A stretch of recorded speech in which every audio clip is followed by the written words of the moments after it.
We're Hassani and Danielle Pettiford, and we're a real couple with real problems who almost called it quits. I was very frustrated. I became very disconnected, very jaded and cold.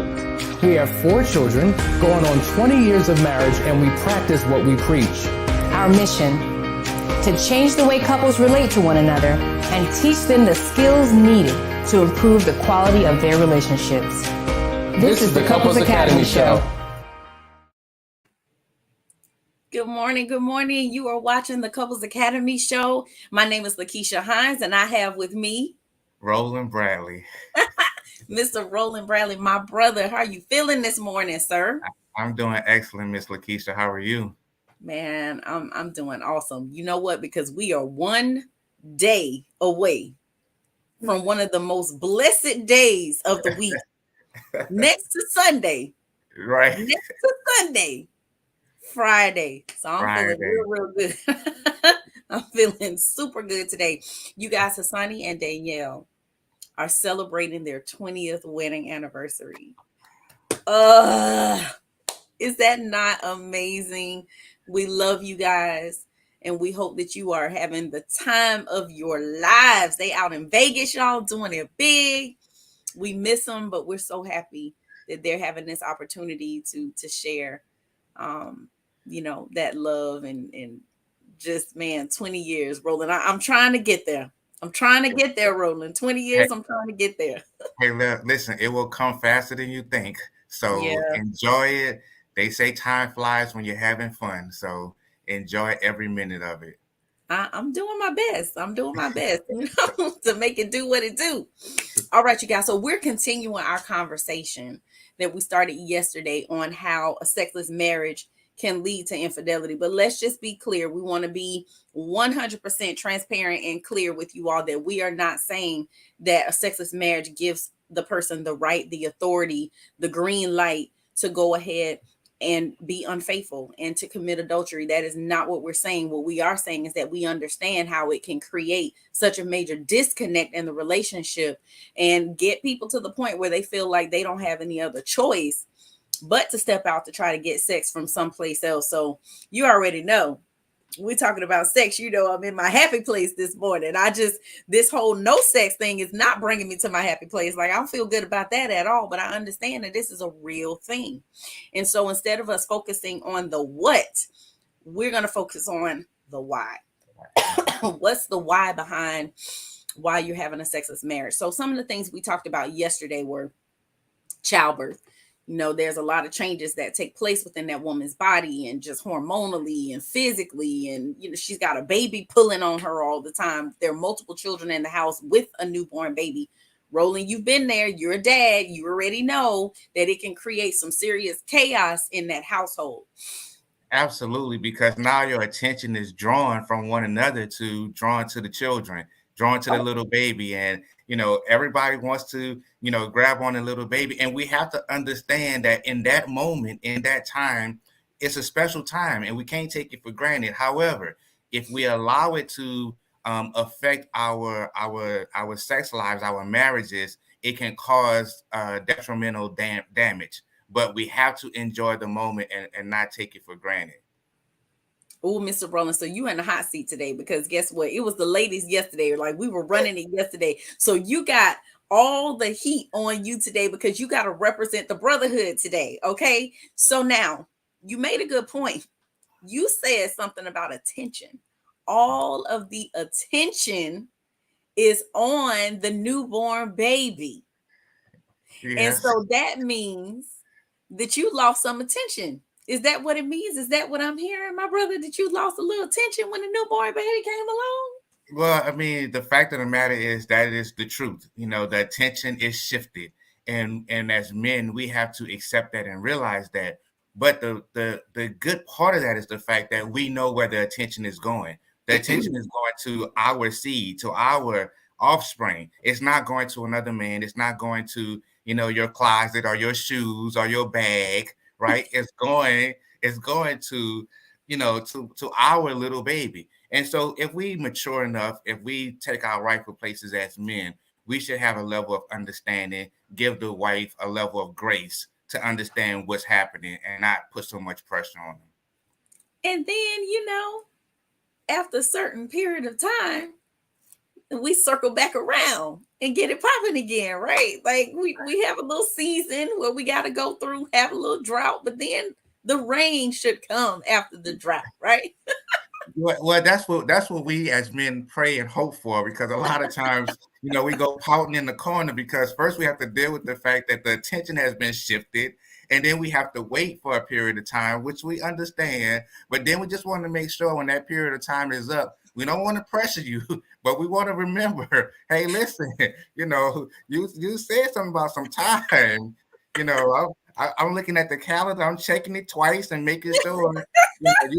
You said 6 to 8 weeks. I want to be on the front end rather than the back end. So, I'm just saying we just got to put things in proper perspective so we all have an understanding of how long this wait time is, and this attention has been shifted. So, let the church say amen.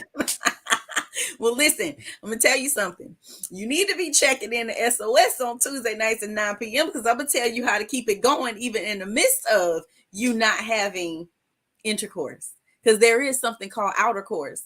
And I'm going to walk you guys through that, not this week, but next week. So I'm going to educate y'all on some things that you can do when you may be having medical issues and you may have medical concerns, because that's a real thing. We go through changes in life, and sometimes, we can't perform. Sometimes we just can't because we're going through something medically. In addition to that, like I said, with the childbirth thing, that's a real thing. And it does affect women hormonally. Both of you, excuse me, both of you are tired because you got a baby that's waking up around the clock. And so your sleep is interrupted. You're tired. Like it affects a lot of different things. And so it can for sure affect your sex life. And see, now you got your brother here supporting you. What he said, Daddy need to be fed too. I wasn't saying all of that. I was just saying, Gonzalez got your back. He got your back. So another reason why we may have a sexless marriage is because of stress, right? Stress is a real thing too. Stress can come from work. Stress can come from home. Stress can also come from a lack of excitement. When you've been in a relationship for several years, many, many years, sometimes the relationship can get a little stale. It can get a little boring because we get comfortable. We settle into our roles. We settle into our schedules. And again, when we have kids that are in the house, they literally kind of take over depending on the age of the children. Once they get older, they're a little bit more removed and kind of doing their own thing. But when they're really young, those elementary school years and middle school years, like you're all hands on deck with these kids, and it can cause a lot of stress. I'm thinking about my own situation. I got a grown college student and he still stressed me out. So children a lot of times will cause stress. And like I said, they're stressed in the home, and we get caught up in all of these things. And we forget that just because we're adults, that we still need to play. Well, the thing is, in order to keep a fire lit, you have to keep putting logs in, and you have to make sure that it stays lit. Despite everything that's going on around, you make valid points of, what causes stress. Your kids, you're not going to sacrifice your kids to have a little playtime. However, playtime is necessary, so that you won't sacrifice your kids, right? And having your kids at whatever age they are, your kids are going to always be your kids, grown or baby. Your kids are your kids, and you want them to have the attention from the parent as much as possible. But we have to remember that we are still in a relationship. We're still in a marriage, and it still needs attention as well. And you have to give it the attention that it needs. That's right. And, sometimes we do know that there are couples who get together to create a life with the intent of that life saving, restoring the marriage. And we know that does not work. That adds additional stress, strain. It affects your finances, your health, like I said, your sleep, your schedule, everything. So a baby does come in, and it's going to shake up your world. And so if you're trying to have a child to save a marriage, that is definitely, it's going to do the opposite. Unless you guys are literally fully committed all in, it really can destroy your relationship. So stress, again, that's another thing that can cause us to lead to sexless marriage, because like you said, Roland, you're caught up in that day-to-day hustle, and you're caught up in just trying to stay afloat, just trying to survive. And we forget that we still need to feed that original relationship, right? It was just me and my husband before these kids came along. And so we can never forget about that original relationship. We talked about problems with money yesterday too. Jewel did a really good job of unpacking how finances can affect our sex lives if we're stressed. And that can cause stress too. If we're stressed out about money, or we're not on the same page with money, that can affect us sexually because we're not on the same page. We're experiencing a disconnect, and we're arguing or we're fighting about finances. One is not meeting the other's expectations. There's disappointment because we're not in alignment. And you start talking about bags and shoes, but you know what? Y'all buy suits, you buy shoes, y'all buy stuff too. Now you saw that new tie, you saw that new button up, whatever. So y'all spend too on your clothes and different things. Maybe you like your little gadgets, your little technology, trying to get that hot new watch. So don't put it all on us. Well, no. The fact of the matter is, no, men do stress out as well over the finances, which can cause issues in the marriage as well. When we're trying to figure out how we're going to move, rob Peter to pay Paul, and make sure that everything gets taken care of, because it is our responsibility. And so we do have that. And statistics say that men don't spend as much as women. Okay, so yes, while we do have our gadgets, and I am a dresser, so I do have my things, but I do understand over time the maturity level has set in to put priority where they belong and put first things first. So when we have that understanding, and when we're able to maximize our communication in the relationship and maximize the agenda of the relationship, it makes it that much easier. And the stress level can come down when we are in alignment, to your point, and on the same page. Yes, for sure, for sure. We didn't get to this yesterday, Roland, but trauma has a major effect on our sex lives. I remember us talking about, I think we were excuse me, we were at a last chance weekend, and I remember there was a couple that, when they were in full disclosure, the wife had never revealed to her husband that she had been sexually assaulted. She had never told her husband that, and they were having such major issues with sex, and he couldn't understand what was going on. But it's because she had trauma from her past that had not been resolved, that she had not healed. She had not even spoke about it to her husband. And it created such huge disconnect between the two of them. And that can happen on the opposite side too. Men get molested, men get raped, men get abused sexually as well. You guys just don't speak up about it as often as women do. And we get to this place where we just push it down. We don't want to think about it. We don't want to deal with it. And we just go on with our lives thinking that we're good. But then it comes up in these unexpected ways, and you have no clue, like, why am I standing in the middle of the grocery store sobbing out of control? Because that trauma is resurfacing. And now you have to figure out a way to deal with that and manage that within your marriage. And your spouse never even knew that it happened to you. If it was a real life illustration of what you just talked about, is sweeping the issue under the rug. The rug is still there. The issue is still there. It's just being suppressed, right? Yes. And that's what happens. So many individuals suppress what has happened, the trauma that has happened, because of guilt, because of shame, because of feeling like they didn't do the right thing, because they didn't say anything, and it does show up in other areas. You think that you have put it to bed, you've put it to rest, but in the back of your mind, it still comes up. This is how I feel when. This is how you made me feel when. And I didn't even have anything to do with it. I wasn't even aware of it. And so that's when the intimacy of marriage comes in. That's when the communication comes in. And where we think that it's going to be the demise of our marriage, it actually is the thing to bring couples closer together. because now you have shared the vulnerability, the most vulnerable thing about you to your spouse that will bring you all closer together. And that's what marriage is about. Marriage is about being able to build and have strong relationships between husband and wife to the point that I'm able to share anything with my spouse and not feel judged, not feel, ashamed, not feel some kind of way. And we have to go back. We have to circle back. If we circle back with material things, if we could circle back about things that really don't matter, we should be able to circle back about some things that really will affect both of us and be able to address those. Absolutely, 100% agree with you, Roland. And again, that communication is everything.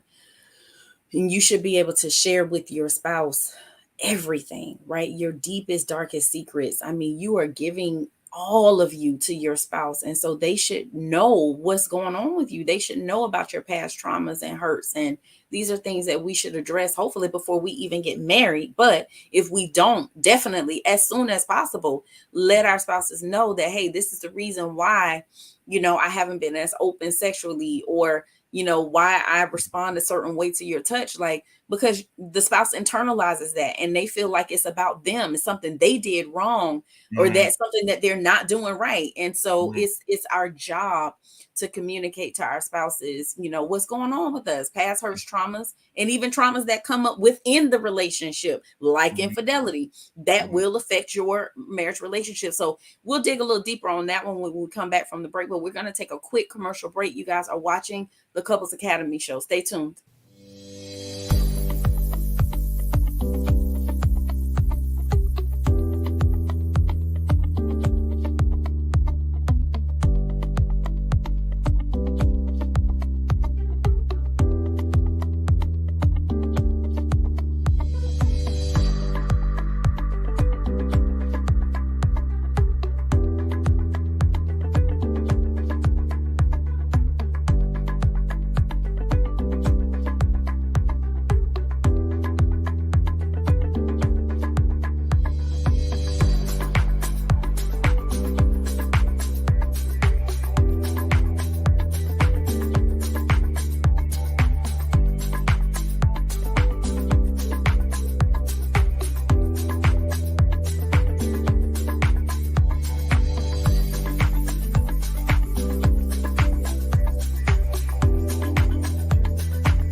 When 45 men from all walks of life come together in one place for one purpose, there is a collective harmony that produces an amplification of power that leaves an impact on the lives of men that cannot be erased.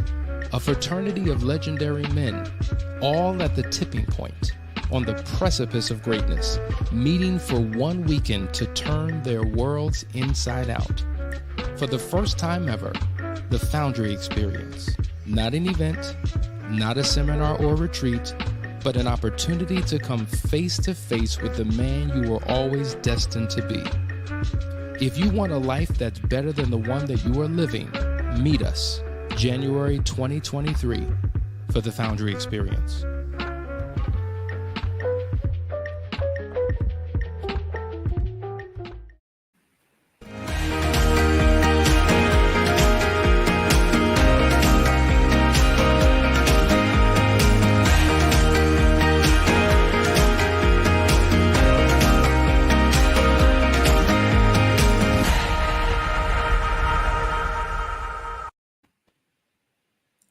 Hello.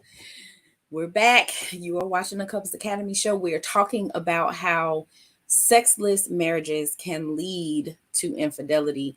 We were talking about trauma and the effect of that on the marriage, on your relationship prior to the break. And so just want to dig a little deeper in that as it pertains to infidelity. And so when you have experienced infidelity in your relationship, obviously it's going to fall apart. Everything as you knew it before is no more. Everything is being questioned. Um, you're just in this place of feeling like there's no hope and we'll never recover from this. We'll never be able to rebuild. I'll never be able to trust again. I'll never be able to look at you the same way. And transitioning back into sex after infidelity it can be such a lengthy process because again, when you're having sex with someone, you're intimate with someone, this is the most vulnerable you will ever be. And you don't trust this person anymore. So how can I be vulnerable with you? So it definitely will have an impact on your sex life if there's infidelity. You want to add anything to that, Mr. Rowland? No, I think for a long time, and now with social media being the highlight of our lifestyle, we fail to realize the damage that it causes when we step outside of our marriage. We think that, oh, I'm just having fun, or I have a need, or I was put in this position. We find all kind of excuses to do what we do, but the aftermath of our decision, every action has a consequence, good or bad, and we don't know what the consequence is going to be, and we definitely don't want to get caught in a bad consequence doing the wrong thing. And we have to realize and understand that sex after infidelity, yes, it is a process. It is trauma on both parties, especially the spouse that has been betrayed, but we can avoid all of that. We can take preventative measures so that won't happen, so we don't have to experience that. We just have to man up. We have to woman up. We have to recommit and be committed to our vows, so that way we don't find ourselves in those positions. Absolutely, 100%. I agree. I mean, we have control over our penises and our vaginas. We literally do. We control where they go. We control what they receive. I'm saying we're in control of that. And it is a choice that is made to step out. It is a conscious decision that is made. And so instead of turning outward to another body, we need to turn inward to each other and work on what we already have going on, what we've already established, right? So if there's someone out there who's thinking about stepping out on their marriage, or you've already started engaging in inappropriate conversation with someone else and you haven't gone there physically yet, stop now. Reach out, get help. The number keeps popping up on the screen there. Get into some marital or relationship counseling. Let us help you, because there's something that is missing. There's a void. There's something going on inside of you that needs to be handled. It needs to be dealt with. And there may be some unmet needs that you have from your spouse. Let us get in. Let us support you. Let us help you before you end up in infidelity, because I'm telling you, the road to recovery is long. It is tedious. This is not what you want. This is not what you want for your life. So let us help you before you get there. If we put things, and if we put principle in front of us and understand that infidelity is some gutter stuff, right? Nobody wants you don't want to get dressed up to go to the gutter. You don't want to get fly to go to the gutter, right? We don't want to go to the pig's pen dressed up with our bag, alligator shoes on, custom suit, going to the gutter, right? So if we look at it from that perspective and put that principle in front of us, anytime you step out of your marriage, step out from away from your spouse, you going to the gutter. And you already know that you're going to the gutter. So let's stay away from the gutter mentality. Yes, absolutely. So, guys, we want to talk a little bit about how the sexless marriage impacts the relationship, right? We're talking about how you get to a sexless marriage. And now we want to talk about how that sexless marriage actually impacts the relationship. So one of the biggest ways that it affects that relationship is through self-esteem. It affects your self-esteem. And so I'm going to talk about it from the women's perspective, and then Roland, you can talk about it from the men's perspective. But as a woman, especially if you are the one who was cheated on, if you are the betrayed, the immediate go-to is I'm not pretty enough, I'm not sexy enough, I'm not satisfying him. There's something that I did wrong. This is my fault. There's something that I did to cause this, which is a lie from the pit of hell. Okay. Like there's nothing you can do that will make your spouse make a decision to cheat. Now, are there things that may have not been done or been done in the marriage that contributed to their desire to turn outward? Absolutely. But there's nothing that you personally have done to force them, make them, you didn't put a gun to their head and make them cheat. But it definitely affects your self-esteem. What about with men, Roland?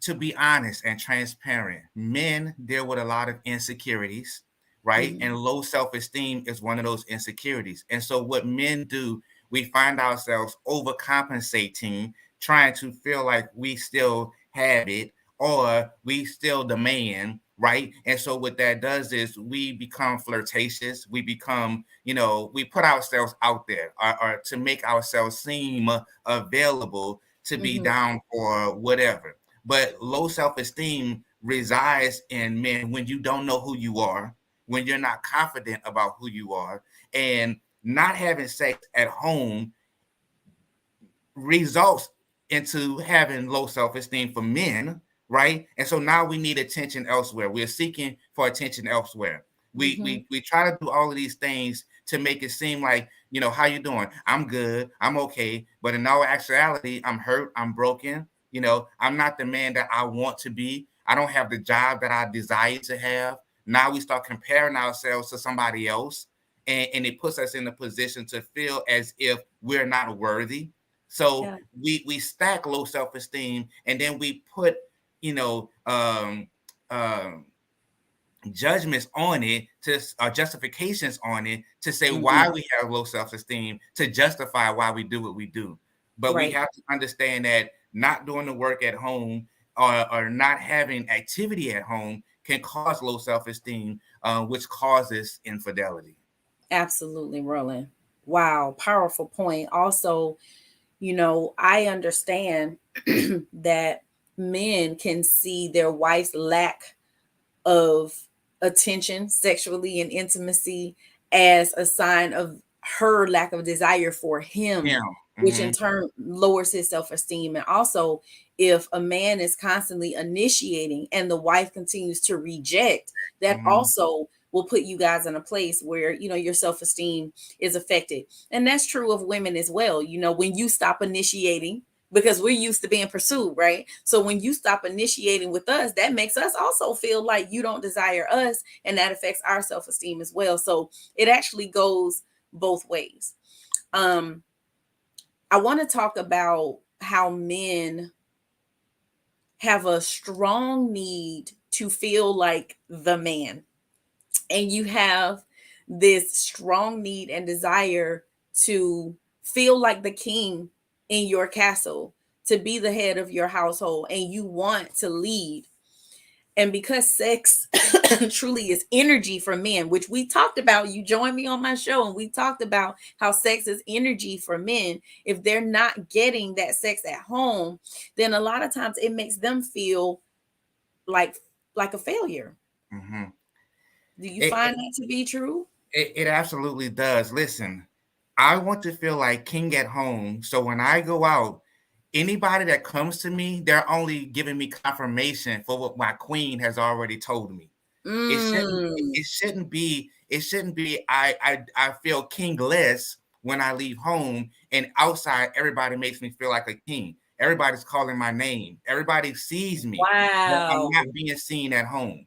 And so what happens is that's when it becomes the slippery slope, because now, I'm being seen in a way outside of the home that I'm not being seen at home. The lady is whispering in my ear, telling me everything that I want to hear. And at home, I'm not being told anything. And there's a plethora of reasons as to why that can be. However, again, we have to take out the time to make sure that we're having communications at home. So nothing outside can affect anything that's going on at home. But I will feel like a failure if I'm being rejected at home. I'm being told no all the time at home, it has to be at certain times of the day. It has to be at certain hours. It has to be, there's so many restrictions on it. See, we put restrictions on it at home, but then that's why men go to pornography. That's why they go to magazines. That's why they go to the internet. There are no restrictions. Nobody's not talking back to me. Nobody's not looking at me side-eye. Nobody's not telling me no, right? That's what it's perceived to look like. Right. But even with that, there are dangers into pornography. There's things because then you get caught up into an image of a thing when you have the real thing at home. Well, it's a fantasy. It's a fantasy, and it's not real life. In addition to that, though, Roland, what about if you're being put down all the time at home? Let's talk about that as well, because, again, you're saying that you want to be affirmed at home. And I say this all the time. Men need 4 things. Number 1 thing is respect. And you need to be valued, you need to be affirmed, and you need to be appreciated. So if you're at home and you're not being respected, number 1, that's a major turnoff for a man to not get that respect. And then you're not getting affirmed. You don't feel valued. You don't feel appreciated. I'm just here to bring home a check, or I'm just here to fill space, or whatever it is. If you're feeling that way, then of course that will cause you to look elsewhere for that validation and for that fulfillment. We know that's not the right thing to do, but we completely understand how it can happen. And so men are also about wins and losses too, right? You guys need wins. And if you feeling as if you're not getting no sex at home, I'm losing. And if I'm losing, then I'm a failure. Now, I want to play devil's advocate just a very little bit in this point, right? Because men have a tendency to be men in physical form, but be boy-like in attitude and in pursuit, right? So yes, we do need affirmation at home. We do need respect at home. We do need to feel valued at home. However, men need to show up as well. Men need to show up respecting their wives, valuing their wives, making their wives be seen, affirming our wives, right? In order to receive that respect and affirmation as well. It's a two-way street, right? Yes. And while men, we do need it a little bit more than women at times, right? Because women want, if you get dressed up and we're going out, I need to be able to compliment you to say, I see you, right? But the men need the same thing, babe, I see, and sometimes it could be the smallest thing. Babe, I see you taking out that trash. I know that's your responsibility, but I appreciate you, because if you wasn't here, right, that trash will be overflowing. We take things for granted until it's not there. The old folks say, you don't miss your water till the well runs dry. And that's a real thing. We talk about it all the time. If everybody just stopped going to a particular store for a day, that store is going to be affected. If my wife doesn't show up for a day, the household is going to be affected. If the man does not show up for a day, the household is going to be affected. We don't want one day to turn into a week, into a month, into a month, into a year, when we can do something about it. So it works both ways. And we have control over that. And I appreciate you saying that because reality is this. It's reciprocal, right? Yes. It's reciprocal. And this is the challenge that we get into, especially when there's been trauma or there's disconnect, or like you said, there's been long-term issues with communication, connection, intimacy, whatever. We get to this place where, well, when you do this, I'll do that. Well, when you do that, I'll do this. And so then what happens? No one wins in that scenario, right? So when we talk about love languages and how people need to be served, well, if I'm loving my husband in his love language and he's loving me in my love language, aren't we both being fed? Right. And that's the thought process that a lot of times we don't have. So again, it's cyclical. It's cyclical, right? So I'm going to give you respect. I'm going to affirm you. I'm going to appreciate you. I'm going to value you. In the same vein, husband, you are going to love me. You're going to make me feel safe. You're going to make me feel secure. And you're going to make me feel supported. So as I'm pouring into you and you're pouring into me, we're both getting full. But where we mess up is when I'm waiting on you to do what you're supposed to do. And I'm not going to do what I'm supposed to do till you do what you do. And if we both adopt that mentality, then we both over here starving. And that's where it goes wrong. Absolutely. And if we go back to the original day of our vows and we look at our rings, there's a circle. There's no break in your ring. The ring you wear on your finger, there's no break in it, right? Mm-hmm. And like to your point, when we're reciprocating the same thing to one another, we are the water continues to flow. There's no Yes. break in it. There's no Mhm. dam in between us. The dam comes when we put damaging things in between us, That's right? it. So if we That's keep it. doing what we need to do for one another, everything will be all right. Absolutely. And again, when there is a sexless marriage, it's for a reason. Mhm. This is not something that people just wake up one day and say, "Hey, I want to stop having sex with you." It's for a reason. And like I said, we a lot of times we're focused on the what, but we really need to be focused on the why. There are people who sign in here every single day and dropping these comments in here about what my husband is not doing and what my wife is not doing. Have you stopped? Have you looked in the mirror at you? Have you looked at your contribution or lack thereof in the Mhm. relationship while you are pointing the finger at your spouse? Because Mhm. I'm telling you, none of us are perfect. None of us are without sin. None of us are without flaws. We're all in this life trying to be the best versions of ourselves we can be. At least we should be trying to Mhm. be the best versions of ourselves that we can be. And so that means I can't spend my time and energy looking at what my husband is doing or not doing, because then it takes the focus and the attention off of me and my job, my role, my responsibility, and my assignment. So, Mhm. have you stopped and looked in the mirror? Have you asked yourself, what have I done or not done? What have I said or not said that contributed to the current status of my relationship? So Mhm. before you drop another comment in here, bashing your spouse, talking about what they're not doing, men and women, Mhm. look at yourself. Before you put a comment, why don't you go ahead and talk about what you haven't done? Mhm. Drop your comment. Out yourself before you out your spouse. How about that? How Wow. about you say, for me, I'll say I was rude, I was disrespectful, I had a pop off spirit. And that's why I wasn't getting the love that I desired from my husband, because I was disrespectful. Mhm. And this is biblical. Mhm. Husbands, love your wives. Wives, respect your husbands. Mhm. So the minute I started disrespecting my husband, his love for me decreased. So Mhm. what I'm saying is, before you come up in here, we love y'all with the love of the Lord. Before you roll up in here bashing your spouse, out yourself first before you out your spouse. How about that? So we You, can help both of you. I listen. I have you. You've said it all. You've said it all. We have to start looking at the man and the woman in the mirror and start with ourselves first. You want a better marriage? Start with you. Period. You want a better lifestyle? Start with you. You want a better sex life? Start with you. And stop withholding. Stop trying to make excuses. Stop trying to justify. Start with you. And know you do what you can do. You don't know That's, what you don't know, but do what you can do. that's right.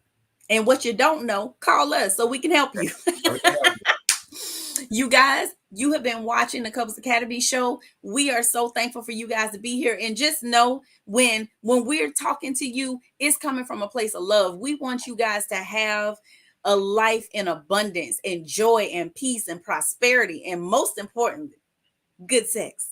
So I'm saying to you, make sure that when you're listening to us, you understand it's personal for us. This is ministry for us. We Mhm. love you. We care about you guys. And we want you to have happy marriages, successful marriages, thriving marriages, kingdom marriages.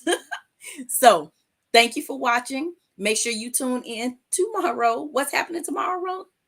Ask the experts. Ask the experts. So you have questions, burning hot questions. We didn't get to any questions today. Bring those questions back tomorrow so we can get those answered for you guys. All right. So thank you so much. You guys have a wonderful day, and hopefully we'll see you tomorrow.